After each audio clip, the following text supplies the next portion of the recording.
Сәлеметсіңдер ме балалар? Мен бүгін сендермен буын жаттау әдісін үйретемін. Буын жаттағанда мен қазіргі үйрететінім дауыссыз әріптен басталып, дауыстымен аяқталу керек. Тек қана дауыссыздан басталады. Бізде дауысты әріптерді білеміз. Сол дауысты әріптерді буынға қоссақ, яғни тез буын жаттау үйренеміз. Буын дауыссыз әріпсіз құралмайды, дауысты әріп буында тұру керек. Сол үшін қазір мен сендерге мынандай кесте дайындап қойдым. Бәріміз осы кестеге қарау арқылы жаттаймыз, кәне. Ал енді қараймыз. Мына қарап тұрсаңдар, барлығы дауыссыз әріптен басталып тұр, иә? Б, В, Г, Д, Ж, З, К барлығы дауыссыз әріптер. Осы дауыссыз әріптерге дауысты әріптер қосылу арқылы буындар шығады, иә? Енді осыларды оқимыз.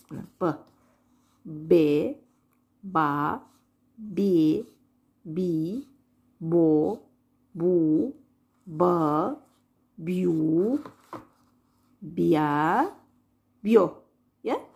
Келесі қарап отырсақ, дауыссыз әріпіміз ғана өзгереді, дауысты әріп өзгермейді. Қарап, байқап қарасаңдар, бірінші жолақта барлығы әріпі, екінші жолақта А, үшіншіде төртіншіде И, бесіншіде О дауыстылар, алтыншыда У дауыстылары. Келесіде келесіде Ю дауысты, келесіде Я дауысты, келесіде Йо дауыстылар. Барлығы аяғына дейін сондай. Яғни сендер тек қана бірінші тұрған дауыссыз әріпті ғана ауыстырып отырасыңдар, қалғандары өзгермейді.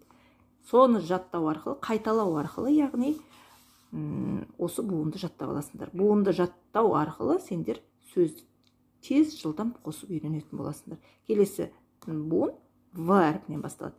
В, Ва, Ве, Ви, Во, Ву, В, Вю, Вя, Вьо. Келесі Г әріпі. Ге, Га, Ге, Ги, Го, Гу, Г, Гю, Гё, Гя, Гё.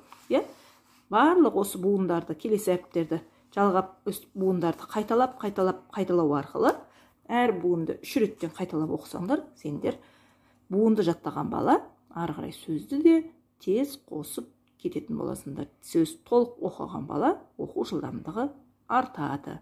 Енді осы кесте сендерге ұнаса, бұдан да басқа түрлері өте көп. Келесі сабағымда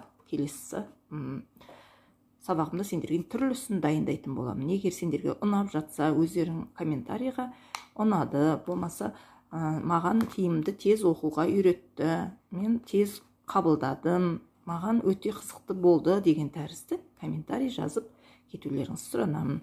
Және менің каналыма тіркеліп, келесі сабақтарымда көруге болады. Әлі түрлі сабақтар саламын. Кездескенше.